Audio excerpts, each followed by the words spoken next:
Hello students of class 11th. I welcome you in today's English lecture.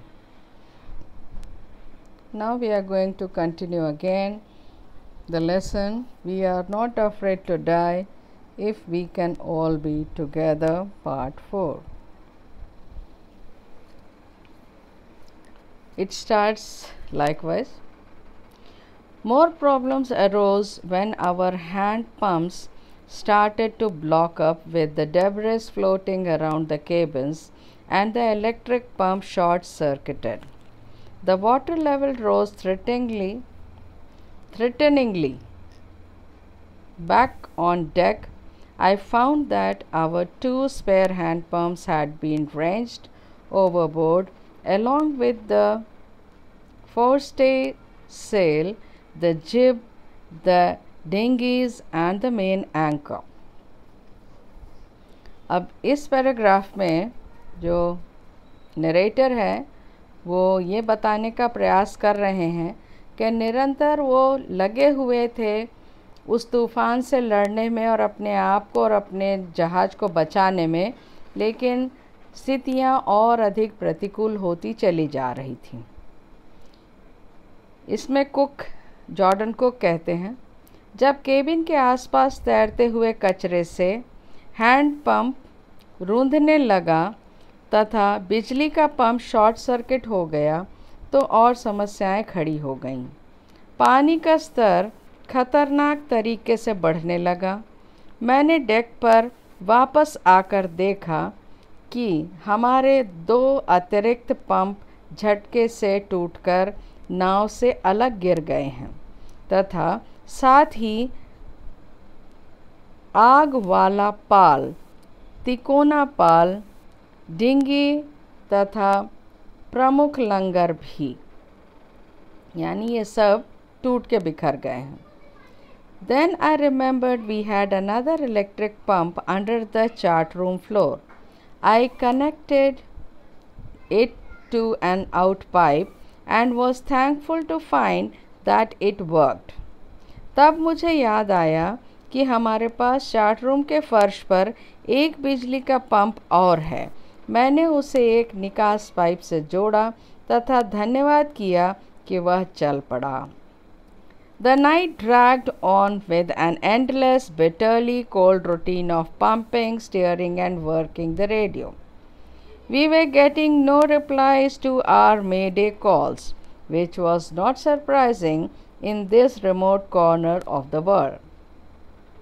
रात ठंड में लगातार पंप से पानी निकालने, नाव का परिचालन करने, रेडियो चलाने में धीरे धीरे बीत गई। हमें अपने रेडियो से संदेशों का कोई उत्तर नहीं मिल रहा था, लेकिन इसमें आश्चर्य की कोई बात नहीं थी क्योंकि हम विश्व के सुदूर कोने में थे। Sue's head had swollen alarmingly. She had two enormous black eyes and now she showed as a deep cut on her arm. When I asked why she hadn't made more of her injuries before this, she replied, I didn't want to worry you when you were trying to save us all. सू का सिर खतरनाक तरीके से सूज चुका था। उसकी आंखें भी सूजी हुई थीं और उसने अपनी बाजू पर गहरा घाव दिखाया।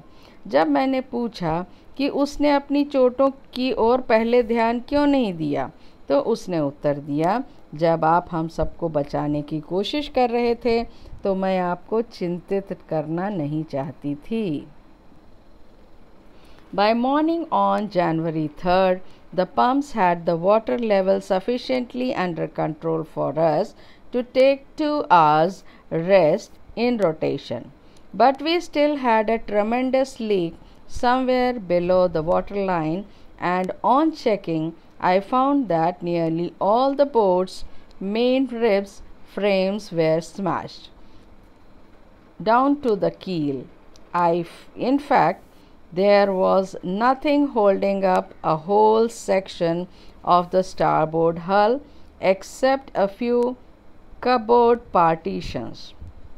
3 जनवरी की सुबह तथा पंपों में पानी का स्तर इतना नियंत्रित हो गया था कि हम बारी बारी से 2 घंटे आराम कर सकते थे। लेकिन फिर भी जल रेखा में नीचे कहीं कोई बड़ा छेद था और जांच करने पर मैंने देखा कि नाव का प्रमुख कैंची ढांचा टूटकर नोटल पर गिर गया था। वास्तव में दाईं ओर का एक पूरा भाग अतिरिक्त अलमारियों के खानों के और किसी चीज पर टिका न था। We had survived for 15 hours since the wave hit, but Wave Walker wouldn't hold together long enough for us to reach Australia. I checked our charts and calculated that there were 2 small islands a few hundred kilometers to the east. One of them, Isle Amsterdam, was a French scientific base. Our only hope was to reach these pinpricks in the vast ocean. But unless the wind and seas abated so we could hoist sail, our chances would be slim indeed. The great wave had put our auxiliary engine out of action. लहर के टकराने के 15 घंटे बाद तक तो हम बचे रहे, लेकिन वेव वॉकर ऑस्ट्रेलिया पहुंचाने तक साबुत नहीं बच सकती थी। मैंने चार्ट का निरीक्षण किया और गणना की कि पूर्व की ओर कुछ 100 किलोमीटर की दूरी पर 2 छोटे छोटे द्वीप हैं। उनमें से एक आइल एम्स्टर्डम फ्रांस का वैज्ञानिक केंद्र था। हमारा बचाव विशाल सागर में इन 2 सुई के छेदों जैसे द्वीपों पर पहुंचने पर ही हो सकता था, लेकिन हवा तथा सागर के शांत होने तक हम अपने पाल नहीं खोल सकते थे तथा हमारी बचने की आशा बहुत कम थी। उस विशाल लहर ने हमारा सहायक इंजन क्रियाहीन कर दिया था, यानी स्थितियाँ बद से बदतर होती चली जा रही थीं। On January 4th, after 36 hours of continuous pumping, we reached the last few centimeters of water. Now, we had only to keep pace with the water still coming in. We could not set any sail on the mainmast. Pressure on the rigging would simply pull the damaged section of the hull apart. So, we hoisted the storm jib and headed for where I thought the 2 islands were. Mary found some corned beef and cracker biscuits, and we ate our first meal in almost 2 days. 4 जनवरी को 36 घंटे के निरंतर pump करने के बाद पानी का स्तर केवल कुछ सेंटीमीटर रह गया था। अब हमें केवल उतना ही पानी निकालना जारी रखना था जितना छेद से अंदर आ रहा था। हम मुख्य मस्तूल पर पाल नहीं लगा सकते थे। ऐसा करने पर साज सामान पर इतना दबाव पड़ता कि वह पेटे के क्षतिग्रस्त आग के टुकड़े कर देता। इसलिए हमने तूफानी तिकोना पाल फहराया तथा उस ओर चल दिए जहाँ मेरे विचार से वे 2 द्वीप थे।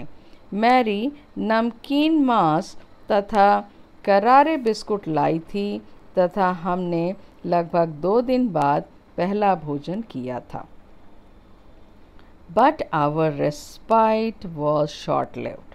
At 4 p.m., black clouds began building up behind us. Within the hour, the wind was back to 40 knots and the seas were getting higher.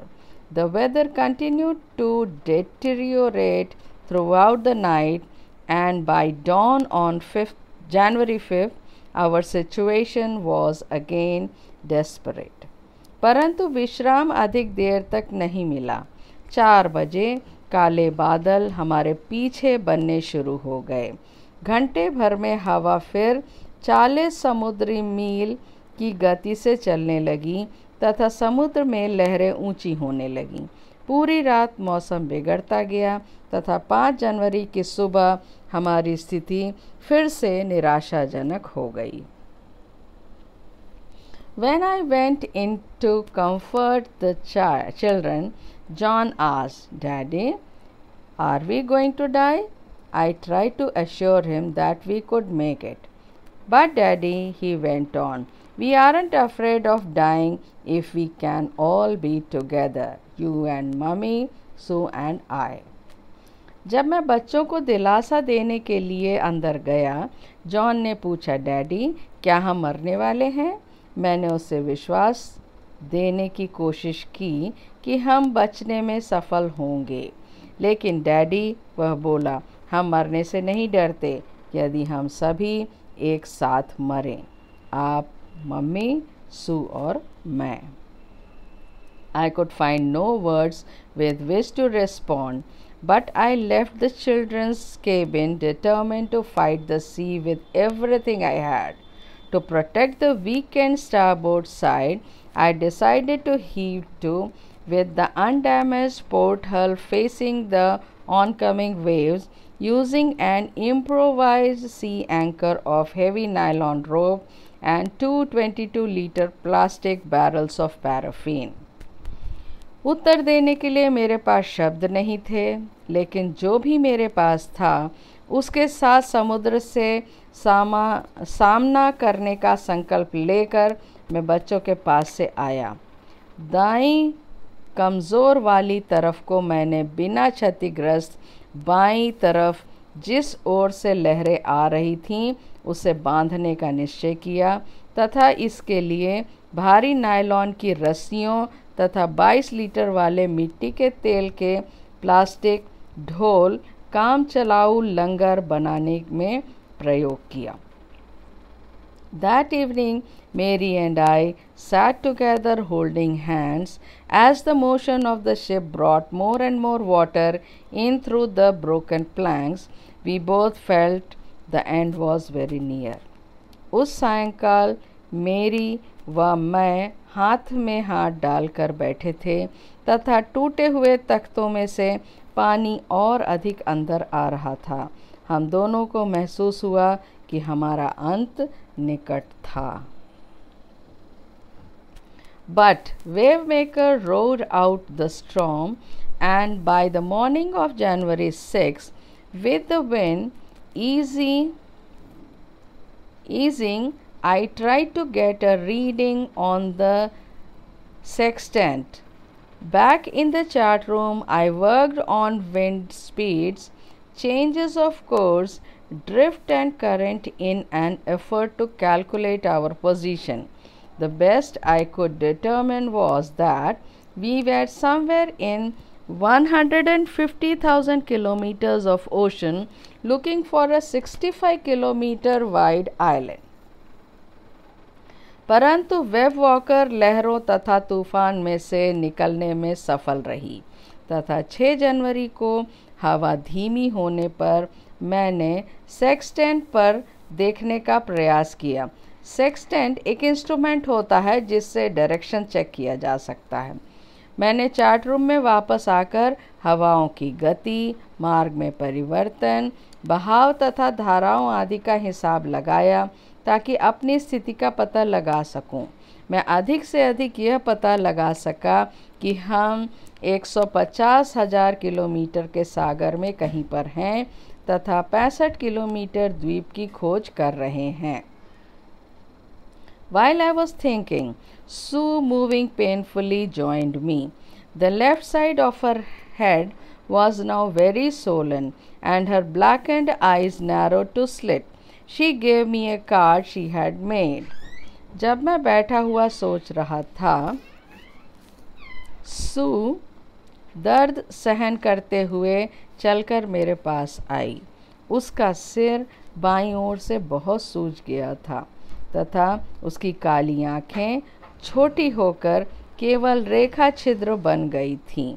उसने मुझे एक कार्ड दिया जो उसने बनाया था। On the front, she had drawn caricatures of Mary and me with the words, "Here are some funny people. Did they make you laugh? I laughed a lot as well." Inside was a message. Oh, how I love you both. So this card is to say thank you and let us hope for the best. Somehow we had to make it. Card पर उसने मेरी तथा मेरा व्यंग्य चित्र यानी cartoon बना रखा था तथा ये शब्द लिखे थे, ये बहुत विचित्र लोग हैं। क्या आपको देखकर हंसी आई? मैं तो बहुत हंसी। अंदर संदेश था, ओह, मैं आप दोनों को कितना प्यार करती हूँ। यह कार्ड आपको धन्यवाद देने के लिए है तथा हमें सब कुछ ठीक होने की आशा करनी चाहिए। हमें किसी तरह सफल तो होना ही था। I checked and rechecked my calculations. We had lost our main compass and I was using a spare which had not been corrected for magnetic variation. I made an allowance for this and another estimate of the influence of the westerly currents which flow through this part of the Indian Ocean. मैंने अपनी गणनाओं को जांचा तथा पुनः जांचा। हम अपनी मुख्य कंपास खो चुके थे। मैं एक अतिरिक्त वाली प्रयोग कर रहा था जिसे चुंबकीय परिवर्तनों के लिए ठीक नहीं किया था। मैंने इसके लिए गुंजाइश रखी तथा हिंद महासागर के इस भाग में चलने वाले पश्चिमी हवाओं के प्रभाव का आकलन करने के लिए। About 2 p.m., I went on deck and asked Larry to steer a course of 185 degrees. If we were lucky, I told him with a conviction I did not feel, he could expect to see the island at about 5 p.m. सायंकाल लगभग 2 बजे मैं deck पर गया तथा Larry को नाव का परिचालन 185 डिग्री के मार्ग पर करने के लिए कहा, जो मुझे अनुभव नहीं हो रहा था कि वह 5 बजे सायं तक द्वीप पर पहुंचने की आशा कर सकता है। Then with a heavy heart I went below, climbed on my bunk and amazingly dozed off.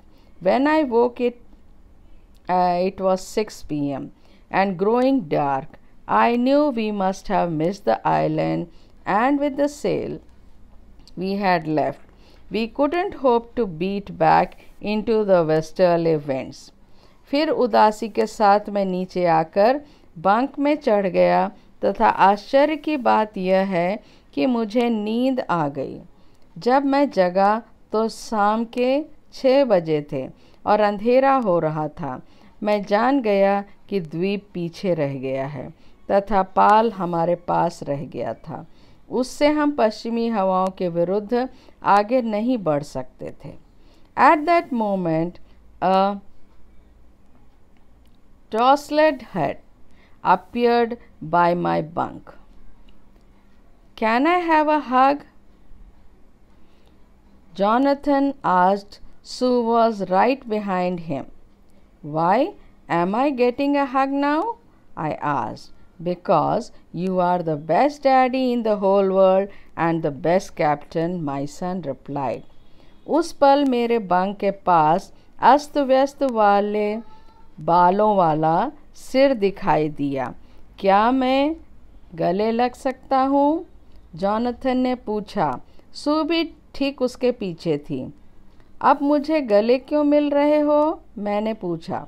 क्योंकि आप पूरे विश्व में सर्वोत्तम डैडी हैं तथा सर्वोत्तम कैप्टन, मेरे बेटे ने उत्तर दिया। Not today, John, I am afraid. Why, you must be, said Sue in a matter-of-fact voice.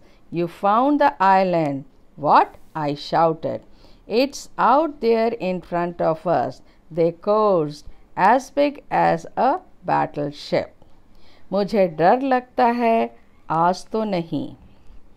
क्यों नहीं? आप हो, सू ने सच्चे मन से कहा। आपने द्वीप खोज लिया है। क्या? मैं चिल्लाया। वह हमारे सामने है। वे दोनों एक साथ बोले, इतना बड़ा जितना कि युद्धपोत। I rushed on deck and gazed with relief at the stark outline of Isle Amsterdam. It was only a bleak piece of volcanic rock with little vegetation, the most beautiful island in the world. मैं deck पर दौड़ा तथा आइल Amsterdam नंगी बही रेखा को देखकर चैन की सांस ली। यह ज्वालामुखी उजाड़ पत्थर का टुकड़ा था, जिस पर वनस्पति केवल नाम मात्र की थी, परंतु यह विश्व का सबसे सुंदर द्वीप था। We anchored offshore for the night, and the next morning all 28 inhabitants of the island cheered as they helped us ashore. हमने पूरी रात तट से परे लंगर डाले रखा तथा अगली सुबह द्वीप के सभी 28 वासियों ने हमारा साहस बढ़ाया तथा हमें तट पर ले गए। With land under my feet again, my thoughts were full of Larry and Herbie, cheerful and optimistic under the direst stress, and of Mary, who stayed at the wheel for all those crucial hours. Most of all, I thought of a 7-year-old girl who did not want us to worry about head injury, which subsequently took 6 minor operations to remove a recurring blood clot between skin and skull, and of a 6-year-old boy who was not afraid to die. फिर से भूमि पर खड़े होने के बाद मैं सोचने लगा लैरी तथा हबी के बारे में, जो अति भयंकर समय में भी प्रसन्न और आशावादी रहे थे, मेरी के बारे में जो संकट के समय चालन पहिए पर बैठी रही थी, और उन सबसे अधिक मेरे मन में उस 7 वर्षीय लड़की के विषय में विचार आया जो हमें अपने सिर की चोट के बारे में परेशान करना नहीं चाहती थी। बाद में चमड़ी तथा खोपड़ी के बीच बार बार होने वाले खून के थक्के को निकालने के लिए 6 लघु ऑपरेशन करने पड़े, और उस 6 वर्ष के लड़के के विषय में जो मरने से नहीं डरता था। तो बच्चों ये थी कहानी आपके we are not afraid to die if we all stay together. इसमें लेखक ने ये बताना चाहा है कि रिस्क लेना जीवन में बहुत आवश्यक होता है।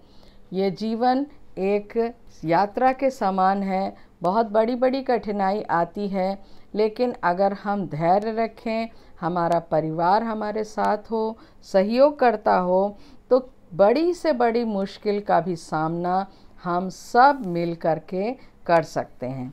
तो बच्चों आज ये लेसन यहाँ पर समाप्त होता है। अब मैं आपको इसकी ग्लॉसरी देती हूँ।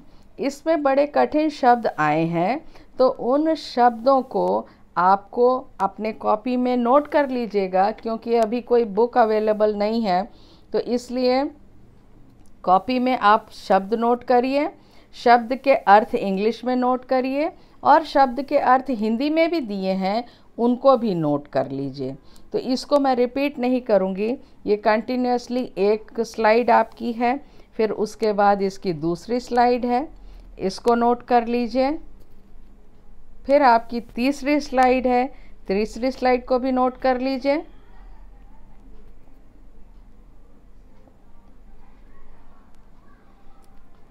यहाँ तक आपका पूरा जाता है।